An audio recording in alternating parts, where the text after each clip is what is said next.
Daming tao, no?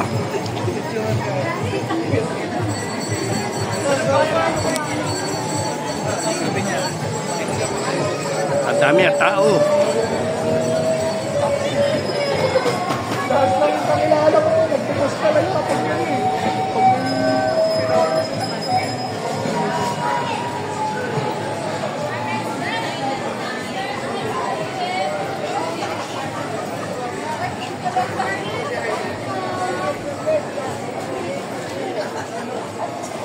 Doon sa dulo, dami pang tao.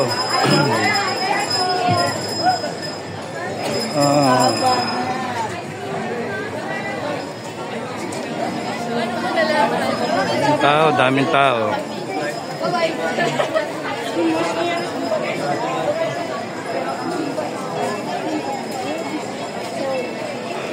Kumaplugs yun. Wala kayang pangaso.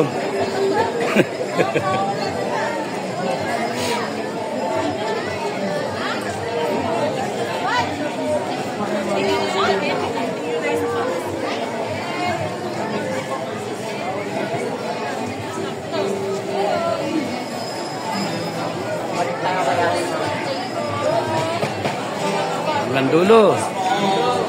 Hanggang dulo.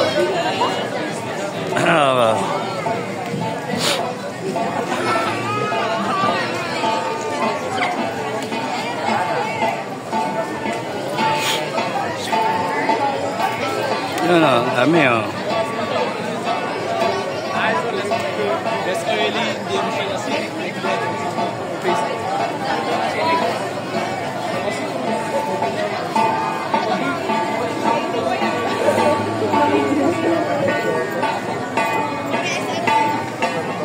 Uy, baka makapiright tayo. Copyright. Saan tayo? Diretso. Wow. Yan ang people power, oh. Oh. Oh, yan yung kinakailangan ninyo.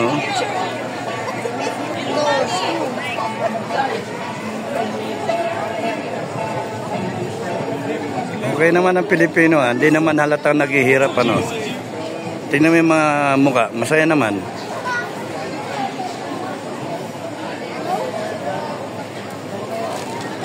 Oh, panay nakatawa naman. Oh, masaya yung aura.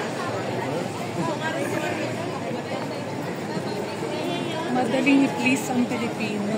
Correct. Masayahin din normally. Correct. Tapos mapagpatawad. Mapagpatawad. Madaling patient. No? Madaling makalimot. Madaling magoyo rin. Madaling utuin.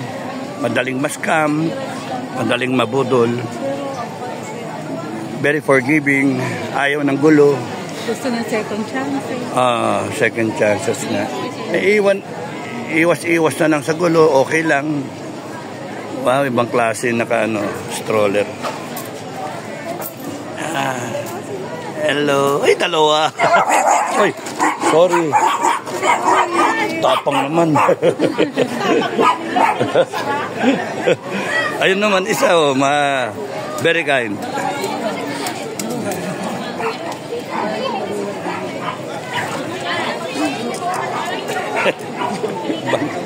Nagbago na talaga ang mundo. Ini-stroller aso, no?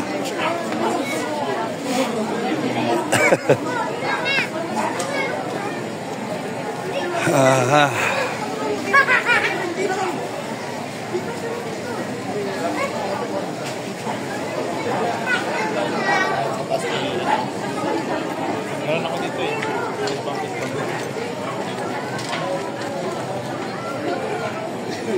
Ayaw ng gulo.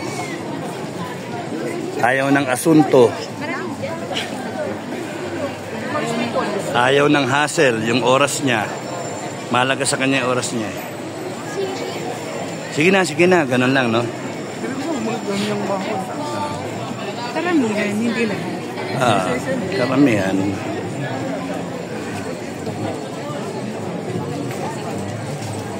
Tapos, ano pang ginagawa? Ano na?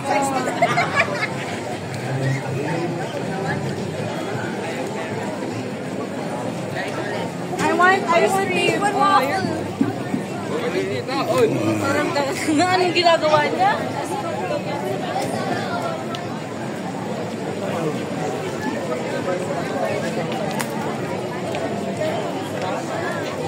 High ground. Hi. High ground tayo. High ground.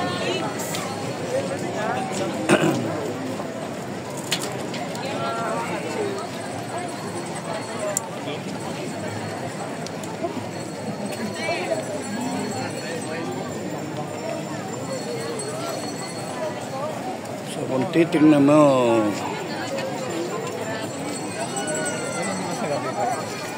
daan libo to. Kaya kung inisip mo yung kunyari 100,000 hanggang 500,000, dami rin ano. Eh yun nga 2,000 eh. Hindi na lumabas ang tao eh. Kasi walang tahi dito eh. Yung sadya talaga ng one by one. Tawag dito yung one by one.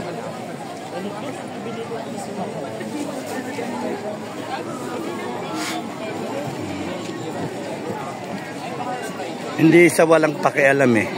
Ang tao, mga Pilipino, alam nila yung nangyayari eh. At saka tutol sila sa nangyayari.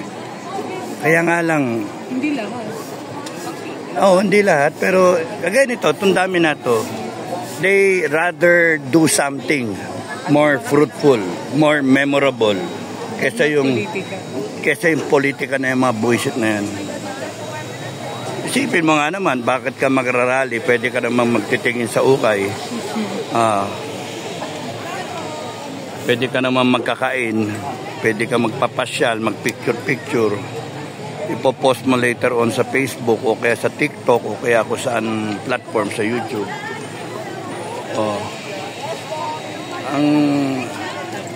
Hindi sa kanila ano eh. Ngayon yung mga mahirap, okay lang sa kanila yung ginagawa ng gobyerno dahil sa meron na maayuda. Pero mga kababayan, kung gusto ninyo yung ganyan na maging ano tayo, maging korap na bansa talaga na sa kulelat na ilalim, walang pupuntahan bansa natin. Sige lang, wala kayong pakialam. Siguro may kaya. Okay lang, wala kayong pakialam. So yung mga gaya namin, ilipas lang kami. Ilipas lang kami and then kayo, makikita nyo, pagtanda ninyo, sayang yung pagkakataon ninyo. At yung mga anak ninyo magrereklamo, mga apo ninyo, bakit pinabayaan nyo yung bansa natin. Sige, yun lang. Maraming salamat.